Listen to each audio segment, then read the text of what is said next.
2017 में पीएम मोदी ने कहा था कि 2022 में जब देश 75th ईयर ऑफ इंडिपेंडेंस मनाएगा तब जो किसान हैं देश के उनका इनकम डबल हो जाएगा। और जो बीजेपी का 2019 का मैनिफेस्टो है उसमें भी साफ साफ यही लिखा हुआ है। देश के किसानों की आय 2 गुना करने का लक्ष्य लेकर के आगे बढ़ना है। और इसी को लेकर 2016 में मोदी गवर्नमेंट ने एक कमेटी बैठाया और एस्टिमेट करते हैं कि 2015-16 में जो किसान का इनकम था वो लगभग 96,000 के आसपास था।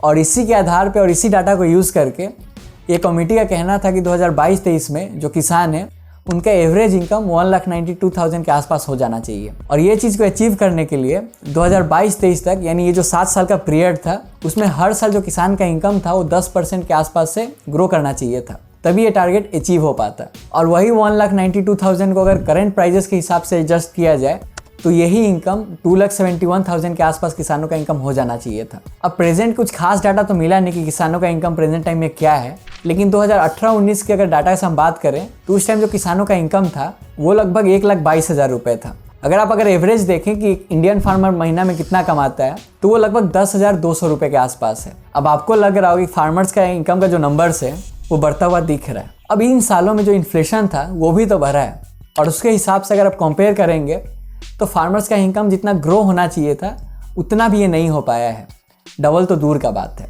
और मोदी गवर्नमेंट के जो 10 साल का टेन्योर था उसमें एनुअल ग्रोथ देखें अगर फार्मर्स का इनकम का तो वो लगभग 2.8% था। और यही 10 साल का जो टेन्योर था यूपीए गवर्नमेंट का उसमें 3% के एनुअल ग्रोथ से फार्मर इनकम ग्रो किया था। और अगर हम कर्ज के तौर पर देखें कि कितने किसान कर्ज में हैं तो 51.9% ऐसे किसान थे जो 2013 में कर्ज में हुआ करते थे। और ये नंबर कुछ सुधरा नहीं है, लगभग 50% आज भी ऐसे किसान हैं जो आज भी कर्ज में ही हैं। अभी चीज़ से ये तो समझ में आता है कि चाहे यूपीए गवर्नमेंट हो चाहे मोदी गवर्नमेंट हो वो किसानों के इनकम उतना लेवल तक बढ़ा नहीं पाए हैं। अगर आप ग्रोथ भी देखें फार्म सेक्टर का दोनों गवर्नमेंट के टेन्योर में तो वो लगभग आसपास है। अगर मोदी गवर्नमेंट के टाइम ये 3.8% हुआ है तो वहीं मनमोहन सिंह का जो गवर्नमेंट था उसमें 3.5% के हिसाब से फार्म सेक्टर ग्रो किया था। तो ओवरऑल देखा जाए तो ये गवर्नमेंट भी फार्मर्स का जो हालात था उसको सुधार नहीं पाए। हमने इस वीडियो में यूपीए गवर्नमेंट के 10 साल और बीजेपी के गवर्नमेंट के 10 साल को कंपेयर किया है कि किस गवर्नमेंट ने किस सेक्टर में कितना डेवलपमेंट किया है। साथ ही जो 2019 का बीजेपी का मैनिफेस्टो था उसको हमने एनालाइज किया है कि बीजेपी ने जो प्रॉमिस किया था उसमें से कितना काम किया है। हमने लगभग हर मेजर सेक्टर पर बात किया है और आपको कोई भी पर्टिकुलर सेक्टर देखना है तो हमने टाइम स्टैम्प लगा दिया है, आप जाकर देख सकते हैं। लेकिन आप इस वीडियो को पूरा देखिए तभी गवर्नमेंट का ओवरऑल परफॉर्मेंस आपको पता चलेगा कि पिछला गवर्नमेंट से इन लोगों ने अच्छा किया है या फिर खराब। तो बेसिकली ये बीजेपी का रिपोर्ट कार्ड है, इसलिए इस वीडियो में आप बने रहिए।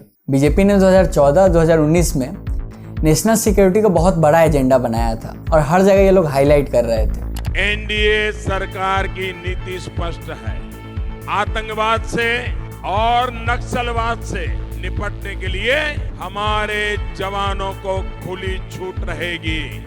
तो 2014 से 2022 तक बीजेपी के गवर्नेंस में 2132 टेरर इंसिडेंट्स हुए हैं जिसमें लगभग 1500 टेररिस्ट को मारा गया और 1400 टेररिस्ट को अरेस्ट किया गया। और वहीं 2004 से 2013 के बीच जब यूपीए की गवर्नमेंट थी तो लगभग 9000 टेरर अटैक्स हुए थे और 4000 आतंकवादियों को मारा गया था और लगभग 800 आतंकवादियों को पकड़ा गया था। और कश्मीर जो कि एक सेंसिटिव जोन बन चुका था और बीजेपी ने अपने मैनिफेस्टो में लिखा था कि जम्मू एंड कश्मीर को जो 370 का स्पेशल स्टेटस मिला हुआ है वो आर्टिकल 370 हटा देंगे।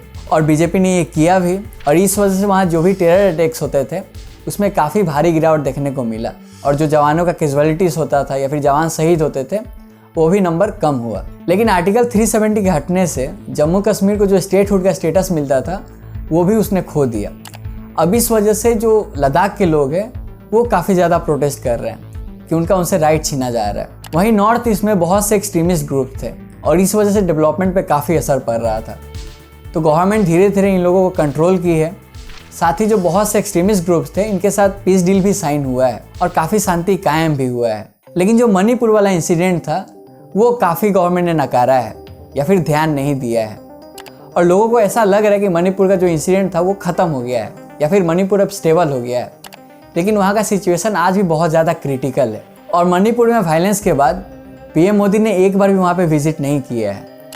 अब ये लोग 10-10 रैली एक साथ कर रहे हैं दिन में, लेकिन एक ट्रिप नहीं हुआ है ताकि वहाँ जाके मणिपुर का सिचुएशन को समझा जाए और जल्दी से जल्दी स्टेप लिया जाए ताकि मणिपुर का जो भी सिचुएशन है उसे और अच्छा से कंट्रोल किया जा सके। और बीजेपी ने अपने मैनिफेस्टो में मेंशन किया था कि वो लोग पुलिस रिफॉर्म्स लेकर आएंगे और पुलिस को मॉडर्नाइज करेंगे, ताकि जो 21st सेंचुरी का जो भी प्रॉब्लम्स है पुलिस उसके लिए रेडी रहे। लेकिन डेटा के मुताबिक इंडिया में 1 लाख लोगों के लिए 153 पुलिसमैन है, और जो सेक्शन स्ट्रेंथ था कि 1 लाख लोगों के लिए 196 पुलिसमैन होने चाहिए। 2014 में 1 लाख लोगों के लिए 106 पुलिस थे, और जो सेक्शन स्ट्रेंथ था कि 1 लाख लोगों के लिए कम से कम 150 पुलिस होने चाहिए। और यूनाइटेड नेशन के हिसाब से 1 लाख लोगों के लिए 222 पुलिसमैन होने चाहिए। लेकिन इंडिया का जो पुलिस ट्रेनिंग है वो वर्ल्ड स्टैंडर्ड के हिसाब से काफ़ी ख़राब है, और शॉर्टेज के हिसाब से इन्वेस्टिगेशन उतना टाइम से नहीं हो पाता है, या फिर इनके पास उतना ट्रेनिंग नहीं होता है कि स्टार्टिंग टाइम में वो सारे लीड ले पाएँ। और इस वजह से बहुत से जो प्रूफ्स होते हैं वो छिप जाते हैं या फिर पुलिस को मिलते ही नहीं है। 2015 में लगभग 15,000 पुलिस स्टेशन थे, और बहुत से पुलिस स्टेशन तो ऐसे थे जहाँ पे वायरलेस कनेक्शन नहीं था, टेलीफोन नहीं था, या फिर जो गाड़ी है जो उनका मेन चीज़ है वही नहीं था। वहीं आज देश में लगभग 17,000 पुलिस स्टेशन है, और आज भी बहुत से ऐसे पुलिस स्टेशन हैं जहाँ पे गाड़ी नहीं है, टेलीफोन नहीं है, या फिर जो भी वायरलेस कनेक्शन होता है वो नहीं है। तो यहाँ पे रेशियो ज़रूर सुधरा है, पुलिस स्टेशन भी बढ़े हैं, नंबर ऑफ पुलिस भी बढ़ा है, लेकिन ये कहना कि 21st सेंचुरी के लिए जो पुलिस है वो रेडी है, वो काफ़ी गलत होगा। हमारे लिए $5 ट्रिलियन इकोनॉमी ये महज आंकड़ा नहीं है, बल्कि सामान्य भारतीय को सशक्त करने का माध्यम है। तो अगर हम इकोनॉमी के मामले में देखें कि मोदी गवर्नमेंट के अंदर इकोनॉमी का क्या हाल रहा है या फिर कैसे ग्रोथ हुआ है, तो 2014 से 2024 तक 5.8% के साथ इंडिया का जो इकोनॉमी है वो ग्रो हुआ है, और यही इकोनॉमी 2004 से 2014 तक 6.8% के साथ ग्रो हुआ था यूपीए गवर्नमेंट के टाइम में। तो वहीं अगर हम इन्फ्लेशन की बात करें तो मोदी गवर्नमेंट के जो 10 साल थे उसमें जो इन्फ्लेशन रेट था वो लगभग 5.1% था, और यही इन्फ्लेशन रेट जो यूपीए का 10 साल का गवर्नमेंट था उसमें 8.1% था। और आरबीआई के मुताबिक एक हेल्दी इकोनॉमी के लिए 3 से 6% इन्फ्लेशन रहना चाहिए, और इस मामले में बीजेपी ने काफ़ी अच्छा किया है। और बीजेपी के मैनिफेस्टो में तो ये भी था कि ईज़ ऑफ डूइंग बिजनेस का जो रैंक होता है उसको सुधारा जाएगा। अब ईज़ ऑफ डूइंग बिजनेस का मतलब होता है कि देश में बिजनेस को आसान करना, ताकि जो फॉरेन इन्वेस्टर्स है ये लोग आके देश में इन्वेस्ट करें और देश का जो इकोनॉमी है वो थोड़ा बूस्ट हो। तो 2015 में वर्ल्ड बैंक के ईज़ ऑफ डूइंग बिजनेस के रैंक में इंडिया 142nd पे था, और 2022 के हिसाब से ये रैंक काफ़ी सुधर कर 63rd हो गया। और अगर हम पर कैपिटा इनकम को देखें कि देश का एक आदमी एवरेज कितना कमा रहा है, तो 2014-15 में ये लगभग 73,000 के आसपास था, और 2022-23 में ये बढ़कर 98,000 के आसपास हुआ, और मोदी गवर्नमेंट के ड्यूरेशन में ये लगभग 35% बढ़ा है। लेकिन यहाँ पे जो इनकम इनइक्वालिटी है वो भी बहुत ज़्यादा बढ़ा है। देश का जो ज़्यादा वेल्थ है 50% से भी ज़्यादा बहुत कम लोगों के पास है, और जो बहुत ज़्यादा लोग हैं उनके पास बहुत कम वेल्थ है। और देश में डेब्ट के बारे में भी बहुत बात होता है कि किस गवर्नमेंट ने कितना कर्ज लिया या फिर कितना कर्ज चुकाया। तो 2014 में सेंट्रल गवर्नमेंट के ऊपर जीडीपी का 53% डेब्ट था, वहीं जो जनरल गवर्नमेंट होता है उस पर जीडीपी का 67% डेब्ट था, और 2024 में सेंट्रल गवर्नमेंट के ऊपर जीडीपी का 58% डेब्ट है, और वहीं ये जनरल गवर्नमेंट के ऊपर 82% डेब्ट है। तो यहाँ पे जो यूपीए गवर्नमेंट था वो कर्ज के मामले में काफ़ी अच्छा किया था। जब वो लोग पावर में आए थे तब तो देश पे ज़्यादा कर्ज हुआ करता था, लेकिन ये लोग कम करके 53% तक लेकर आए थे। और बीजेपी के पिछले 10 साल में ये जो कर्ज था वो बढ़ा है, और इस कर्ज का बहुत बड़ा असर इकोनॉमी के ऊपर पड़ता है, क्योंकि गवर्नमेंट को लगातार इंटरेस्ट पे करते रहना पड़ता है, और जितना ज़्यादा कर्ज उतना ज़्यादा इंटरेस्ट। और डेवलपिंग नेशन के लिए जीडीपी के अगर 40% तक कर्ज है तो इसे ठीक माना जाता है, लेकिन यहाँ पे इंडिया के केस में थोड़ा ज़्यादा है। अगर ये कम नहीं किया गया तो इंडियन इकोनॉमी के लिए आगे दिक्कत हो सकता है। और अगर हम एफडीआई के मामले में देखें कि देश में फॉरेन इन्वेस्टमेंट कितना हुआ है, तो जो यूपीए गवर्नमेंट का 10 साल था उसमें एवरेज $30 बिलियन का इन्फ्लो हुआ करता था। वहीं अगर हम बीजेपी गवर्नमेंट के 10 साल को देखें तो एवरेज $63 बिलियन का इन्फ्लो था। और बीजेपी ने अपने मैनिफेस्टो में मेंशन किया था कि 2025 तक जो इंडिया का इकोनॉमी है वो 5 ट्रिलियन तक पहुंचा देंगे, और 2032 तक ये 10 ट्रिलियन तक पहुंचेगा। लेकिन अगर इसे हम अभी के हिसाब से देखें तो ये जो टारगेट है 5 ट्रिलियन का, ये 2027-28 में जाके हिट हो सकता है, लेकिन 2025 में ये नहीं हो पाएगा। और फिलहाल हम टॉप 5 इकोनॉमिक पावर में आते हैं, और इंडिया का पोजीशन 5th है। और अगर हम फिजिकल डेफिसिट की बात करें तो फिजिकल डेफिसिट का मतलब होता है कि गवर्नमेंट का earning as compare to government का स्पेंडिंग। तो 2004 से 2014 तक जो इंडिया का फिजिकल डेफिसिट था वो था 4.63% और मोदी गवर्नमेंट के अंदर यही फिजिकल डेफिसिट 5.13% हो जाता है। और एक हेल्दी इकोनॉमी के लिए देश का फिजिकल डेफिसिट 3% के आसपास होना चाहिए। और मोदी गवर्नमेंट का जो पहला टेन्योर था इसमें बेस्ट फिजिकल डेफिसिट को अचीव किया गया था और लगभग 4% के आसपास रोक दिया गया था। लेकिन कोविड वगैरह की वजह से जो फिजिकल डेफिसिट है इंडिया का, मोदी गवर्नमेंट के सेकेंड टेन्योर में काफ़ी ज़्यादा बढ़ जाता है। इसीलिए जो एवरेज है वो थोड़ा बढ़ा हुआ यहाँ पे दिख रहा है। भारत में दुनिया की सबसे बड़ी इंफ्रास्ट्रक्चर बिल्डिंग ड्राइव शुरू हुई। आज देश में अभूतपूर्व इंफ्रास्ट्रक्चर डेवलपमेंट हो रहा है। और 2019 के मैनिफेस्टो में रेलवेज को लेकर भी बहुत बड़ी बड़ी बातें लिखी थी और कहा गया था कि 2022 तक जो रेलवेज के रूट है वो इलेक्ट्रीफाइड कर दिए जाएंगे। लेकिन पिछले 10 साल में 40,000 किलोमीटर रूट को ही इलेक्ट्रीफाइड किया गया है और यूपीए गवर्नमेंट ने अपने 10 सालों में सिर्फ 5,000 किलोमीटर रूट को ही इलेक्ट्रीफाइड किया था। अब मोदी गवर्नमेंट के टेन्योर में जो स्पीड ट्रेन है वो लाने की बात की गई थी और इसी के तहत जो वंदे भारत एक्सप्रेस है उसको लाया गया है। लेकिन अभी तक 51 पेयर ही इसका ऑपरेशनल है और बाकी अभी पेंडिंग है। और 2014 से ही जो बुलेट ट्रेन का हवा बना था वो भी अभी तक कंप्लीट नहीं हुआ है। अगर ये वीडियो आपको यहाँ तक इन्फॉर्मेटिव लगा तो हमारे चैनल को सब्सक्राइब कर लीजिए। ये हमें मोटिवेट करता है आपके लिए ऐसे ही कंटेंट बनाते रहें। साथ ही हमारे इस वीडियो को लाइक कर दीजिए ताकि यूट्यूब ज़्यादा से ज़्यादा लोगों तक पहुँचाए। तो चलिए अब वीडियो में आगे बढ़ते हैं। लेकिन पहले जो नॉर्मल ट्रेन है इसी का हालात ठीक कर दें, लोग इसी में आराम से ट्रेवल कर पाए, फिर बुलेट ट्रेन पे ध्यान दें। बीजेपी के 2019 के मैनिफेस्टो में यह भी मेंशन था कि 2022 तक के जो नेशनल हाईवे है देश में उसका लेंथ डबल कर दिया जाएगा। साथ ही 7,000 किलोमीटर लेंथ का जो नेशनल हाईवे है वो और ऐड हो जाएगा। तो 2019 में इंडिया का जो नेशनल हाईवे का लेंथ था वो लगभग 1,30,000 किलोमीटर था और पिछले 5 साल को छोड़िए, पिछले 10 साल को भी अगर हम ले लें तो भी इस ड्यूरेशन में जो नेशनल हाईवे का लेंथ है वो डबल नहीं हो पाया है। 2014 में जो नेशनल हाईवे का लेंथ था वो 91,000 किलोमीटर का था और 2023 में ये बढ़कर 1,75,000 को क्रॉस कर गया। हालांकि बीजेपी ने जो दावा किया था कि नेशनल हाईवे का लेंथ डबल हो जाएगा ये तो अचीव नहीं हो पाया। लेकिन अगर हम पिछले गवर्नमेंट के 10 साल से देखें तो बीजेपी ने अपने 10 साल में जो नेशनल हाईवे को एक्सपांड किया है वो काफ़ी तेज़ी से किया है। और 2019 के मैनिफेस्टो में बीजेपी ने यह भी दावा किया था कि देश में जितने भी एयरपोर्ट्स हैं उसका नंबर भी ये लोग डबल कर देंगे। और 2019 में लगभग 101 एयरपोर्ट हुआ करते थे और 2023 में ये नंबर बढ़कर 148 हो जाता है। यानी ओवरऑल बीजेपी ने अपने 10 सालों में 74 एयरपोर्ट्स बनाए हैं